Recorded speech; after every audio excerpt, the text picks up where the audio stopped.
मांगना गलत है, जो मांग के किसी को दबाव कर रहा है वो गलत है, दूसरा दिखावा गलत है। अपने समाज के अंदर उन कृतियों को खत्म करना है जो हमारे नुकसान पहुंचा रही है। खाना है ये बिल्कुल गलत है, चाहे वो इंतकाल के समय में है। एजुकेशन में कंपटीशन करें तो अच्छा है। एजुकेशन में कंपटीशन करें तो बहुत ही ज़्यादा अच्छा है कि हमारा कंपटीशन स्तर और ज़्यादा अच्छा बढ़ेगा, लड़कियां और ज़्यादा पढ़ेंगी, समाज में भी सुधार आएगा उससे। क्या IAS IPS आप इंजीनियर बनाइए, आप SP बनाइए, DM बनाइए, आप जिला जज बनाइए, आप उसमें कीजिए कंपटीशन। अब शादी में फजूल खर्चा, फजूल पैसा ख़राब करने से आपको क्या मिल रहा है? तो बहुत आदाब, अस्सलाम वालेकुम, मैं हूँ रागिब राणा, आप देख रहे हैं UP टाइम्स।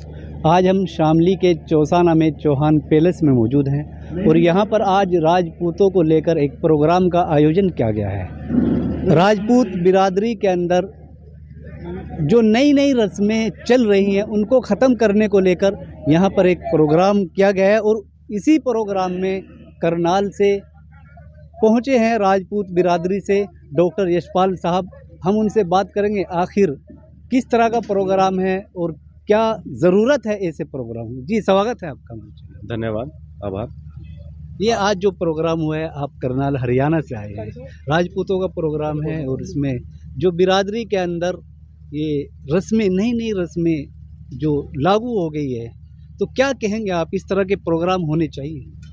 जी देखिए, राजपूत जो समाज है वो एक सिंपल सरल जीवन जीता है, पर जैसे जैसे धीरे धीरे ये पूंजीपति प्रशासन और शासन के द्वारा व्यवस्थाएं की जा रही हैं, तो उनसे जो हमारे समाज के अंदर एक तरह से लगा लो कचरा, प्रदूषण हमारे समाज में आया, तो उससे हमारे समाज के जितने भी कार्यक्रम हैं, चाहे शादी ब्याह है, चाहे सगाई है, वो बहुत ज़्यादा कठिन और बहुत बोझ बन गया है एक आम राजपूत पे। क्योंकि राजपूत समाज का एक नियम रहा है कि एक कार्यक्रम अगर एक गरीब राजपूत भाई कर रहा है तो उसी तरह से जो अमीर राजपूत है वो भी करता था। पर आज हम दोनों में क्या है, कंपटीशन हो गया है। अमीर दिखावा करता है अपने पैसे का, पर उससे जो गरीब राजपूत है वो कहीं ना कहीं दब जाता है। तो क्या करेगा, वो अपनी ज़मीन बेचेगा क्योंकि बराबर का भाई है वो, तो अपनी बेटी या बेटे का काम।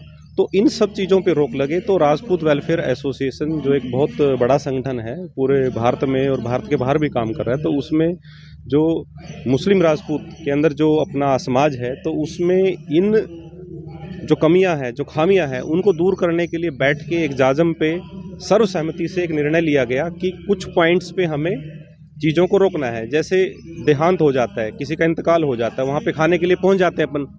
आप मानिए कि किसी का भाई गया है, उसका अभी जो दिल के अंदर दर्द कम नहीं हुआ, वो आपको कैसे आपको खाना खिलाएगा, और हम वहाँ पहुँच जाए खाने के लिए तो हमारे गले से नीचे कैसे निवाला उतरेगा। तो ये अपने आप में एक सोचने का विषय है। तो अगर हम एक सभ्य समाज हैं, एक जिंदा कौम है, तो हमारे लिए बिल्कुल शोभा नहीं देता। तो उन चीज़ों के लिए हम यहाँ पे इकट्ठे हुए और ये मुहिम गाँव दर गाँव चल रही है, जिसमें हमारे राव अब्दुल सत्तार भाई साहब जो इस मुहिम को कई सालों से लेके चल रहे हैं, जिन्होंने शिक्षा पे काम किया और समाज को इकट्ठा किया। और एक अकेले समाज के छोटे मुद्दे नहीं, बड़े बड़े स्तर पे अगर समाज के ऊपर कोई आपत्ति आती है तो भी समाज इकट्ठा होता है।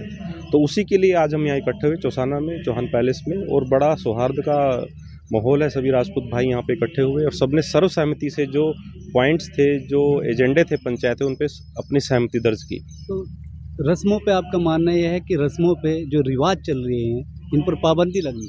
देखिए क्या है कि बेटी का हक है पिता के घर में।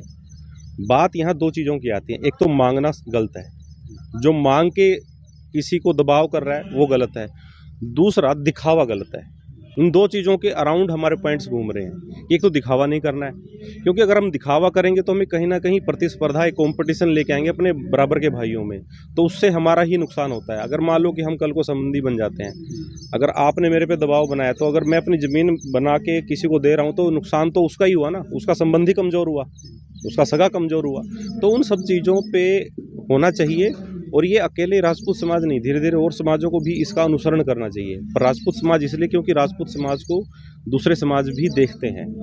हम अपने शादी ब्याह करते हैं तो दूसरे समाज देखते हैं कि ठाकुरों ने, राजपूतों ने कैसे शादी की है। तो हम जितना सिंपल रखेंगे, जितना सोबर रखेंगे, तो उस तरह अच्छा मैसेज जाएगा और उससे समाज में सौहार्द फैलेगा, तरक्की आएगी। और वो जो पैसा है हम अपने बच्चों की एजुकेशन पे, उनके बिजनेस पे, उनकी जो और तालीम है उस पर खर्च करें हम। तो बड़ी बात की है डॉक्टर साहब ने कि बेटी का हक होता है, लेकिन आज क्या कह रहे हैं, हम बेटी को दहेज दे रहे हैं। आप बेटी को दहेज मत दीजिए, आप बेटी को उसका अधिकार दीजिए, उसका हक दीजिए, ये बड़ी बात है। और भी हमारे साथ में मौजूद हैं, जानेंगे। जी भाई साहब, क्या नाम है? मेरा नाम प्रशांत सिंह मठाड़ है और घरोंडा से हूँ। चल, प्रोग्राम हो रहा है राजपूतों का लेकर, लेकिन राजपूत तो खुद में ही इतिहास है, और आज राजपूतों को, राजपूत बिरादरी को इकट्ठा करने और उसके अंदर से रस्म और रिवाज को ख़त्म करने के लिए प्रोग्राम करने की ज़रूरत पड़ रही है। देखिए, राजपूत एक कौम है जो कभी ख़त्म नहीं हुई थी। हम भिन्न भिन्न रूपों में बदलते रहे धर्म, संस्कृति और इतिहास पर, लेकिन हमें कोई ख़त्म नहीं कर पाया। और इस चीज़ को हमारे शत्रु ने बहुत अच्छे से समझा है कि अगर राजपूत को ख़त्म करना है तो उसके अंदर पूंजीवाद को लेकर आना होगा। और पूंजीवाद हमारे यहाँ पर शादी विवाह, जन्मदिन जैसे कार्यक्रमों में, मतलब देखा देखी में जो हम ऐड देख रहे हैं पूंजीवादियों की, उनको हम अपने जीवन में अपना रहे हैं। इससे हमारे को ख़त्म किया जा रहा है, क्योंकि हम इससे आर्थिक तौर से कमज़ोर होंगे। अगर हमारे पास आर्थिक स्थिति कमज़ोर होगी तो हम एजुकेशन में भी ऑटोमेटिक कम होते चले जाएंगे, क्योंकि हम हाइजर एजुकेशन नहीं ले पाएंगे। इनको अगर आपने एक बात रखी कि हम कुरीतियों को ख़त्म कर रहे हैं, हम अपने जो समाज में परंपराएं चलती आ रही हैं पूर्वजों के समय से, उनको हम ख़त्म नहीं कर रहे हैं। उनमें जो संशोधन है, संशोधन कर रहे हैं। ख़त्म करना होता है कि एक रीत को ख़त्म ही करते हैं, लेकिन हम उसमें जो क्रूति संशोधन की जरूरत है उसको हम आज वर्तमान समय में देख रहे हैं। और वर्तमान समय में वास्तविक स्थिति है, चाहे हम राजपूतों को किसी भी रूप में देख लीजिए, राजपूत हर क्षेत्र में कमज़ोर होता जा रहा है। नहीं, ये बड़ी बात है। अभी डॉक्टर साहब ने भी कही, एक मौत हो गई है, मैयत में लोग गए, उसके दुख में शामिल होने के लिए गए, लेकिन वहाँ भी अच्छे अच्छे खाने खा रहे हैं। तो कमाल की बात तो है कि उनके अंदर खाना उतर कैसे रहा। देखिए, यही तो संशोधन है। रीत तो अब क्या कि हम कह रहे हैं कि भाई रिवाज खत्म कर रहे हैं, या हम उसमें संशोधन करें। भाई हम दुख की कड़ी में आए, जिसकी जैसी व्यवस्था है। अगर किसी के पास 5 रुपये वाला खाना है तो 5 रुपये वाला खिलाएगा। तो जबकि हमें नज़दीक के जो क्षेत्र हैं, एक बात यहाँ पे आई थी कि 20 किलोमीटर के दायरे के लोगों को नहीं खाना चाहिए। ये स्वाभाविक है, कोई दूर से आएगा तो भूखा भी आया, सब कुछ है, तो उनके लिए व्यवस्थाएं होनी चाहिए। हमें अपने समाज के अंदर उन कुरीतियों को ख़त्म करना है जो हमारे नुकसान पहुँचा रही है। खाना है, ये बिल्कुल गलत है, चाहे वो इंतकाल के समय में है या किसी भी, जैसे कि हम आजकल देखते हैं जन्मदिन भी मनाते हैं, उसमें बहुत बेफजूल के खर्चे करते हैं हम। तो ये सब चीज़ों को हमें बंद करना चाहिए। एक चीज़ और है, हम घूमने जाते हैं, कहीं 1000 रुपये खर्च कर देते हैं जी, और यार दोस्तों के साथ चाय कॉफ़ी में पैसा उड़ा देते हैं। बिल्कुल। तो अगर हम मैयत में जा रहे हैं तो आते समय हम होटल पे भी खा सकते हैं। देखिए, ये बात बिल्कुल सहमत हूँ मैं आपसे, लेकिन कई बार क्या होता है कि मैयत में जब हम जाते हैं तो हमारे साथ महिलाएं भी जाती है। तो महिलाओं का क्या होता है, स्वाभाविक से होटलों में या इन चीज़ों में बहुत कम खाने का वो करता है। तो ये चीज़ तो, और ये चीज़ आपका बात सहमत हूँ कि ये खत्म। जब 20 किलोमीटर वाला आदमी नहीं खाएगा तो दूसरा कैसे खाएगा उसकी देखा देखी, तो अपने आप ही सुधार आता चल जाएगा। चलिए, हमारे साथ मैडम भी मौजूद है, बात कर। जी, क्या नाम है आपका? भावना राणा। अच्छा, आज पहुँचे हैं प्रोग्राम में, कैसा लगा? अच्छा लगे काफ़ी कि जो ये समाज के अंदर जो त्रुटियां हैं उनके ऊपर विचार कर रही है मुस्लिम राजपूत पंचायत ने जो ये समारोह आयोजित किया विचार विमर्श करने के लिए। बहुत ही अच्छा लगा कि जो एक बेटी है, बेटी को जो दान देते हैं बेटी का, वो एक स्वाभाविक एक रीति रिवाज है, लेकिन रीति रिवाज के नाम पर जो फिजूल खर्ची चल रही है वो बहुत ही, मतलब ये अच्छी बात नहीं है और बंद होनी चाहिए। ये बंद होनी चाहिए। क्योंकि एक लड़की को शिक्षा अगर हम देंगे तो वो खुद ही पैसा कमा के आपको दे देगी। तो हमें जो लड़की की शिक्षा के ऊपर हमें पैसा खर्च करना चाहिए, ना कि उसके शादी विवाह पे आप कंपटीशन के लिए आप एक से बढ़ के एक कि हमें उसकी देखा देखी कि हमारे भाइयों ने ऐसा किया तो हम उससे ऊंचा करेंगे। तो उसका देखिए देखिए हम लड़की के लिए उसके शादी विवाह के लिए हम पैसा संजो के रखते हैं, लेकिन उसके शिक्षा के लिए हम कटौती कर देते हैं वहाँ पे।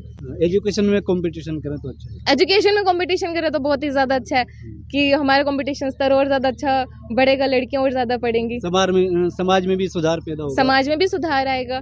उससे क्या अपील करेंगे आप महिलाओं से यही अपील करेंगे कि आप पढ़े लिखें, आप की जो मानसिक स्थिति है वो बहुत अच्छी होगी, शिक्षा स्तर पे अच्छे जाएंगे तो हम विचार कर सकते हैं। बिकॉज हम एक मनुष्य है, तो मनुष्य जो है विचारशील प्राणी है, वो विचार कर सकता है और विचार जब करता है तो वो अच्छे अच्छे सोल्यूशंस लेकर आता है। हर प्रॉब्लम के सोल्यूशंस होते हैं। जैसे यहाँ पे ये वाली शादी विवाह के अंदर जो रीति रिवाज के नाम पे जो फिजूल खर्ची है, तो उसका प्रॉब्लम का ये सोल्यूशन है कि आप कंपटीशन की भावना में ना जाते हुए शिक्षा की तरफ, व्यापार की तरफ, इनकी तरफ आप पैसा लगाएं तो ज़्यादा अच्छा होगा। बहुत अच्छी बात कही है कि आपको कंपटीशन करना है तो एजुकेशन में कीजिए, शिक्षा में कीजिए। आप ब्याह शादी में क्यों कंपटीशन कर रहे हैं? एक गरीब आदमी या फिर 10 लाख रुपए में कोई आदमी शादी कर रहा है तो दूसरा पड़ोसी 20 लाख रुपए खर्च कर रहा है। आप शिक्षा में कीजिए ना। अगर कोई डॉक्टर बना रहा है तो आप IAS IPS आप इंजीनियर बनाइए, आप SP बनाइए, DM बनाइए, आप जिला जज बनाइए, आप उसमें कीजिए कंपटीशन। आप शादी में फजूल खर्चा, फजूल पैसा खराब करने से आपको क्या मिल रहा है? तो बहुत अच्छी बात की है सभी भाइयों ने, और इसी तरह के इंटरव्यूज़ देखने के लिए बने रहिए हमारे साथ। ब्यूरो रिपोर्ट रागी ब्राना, सहारनपुर।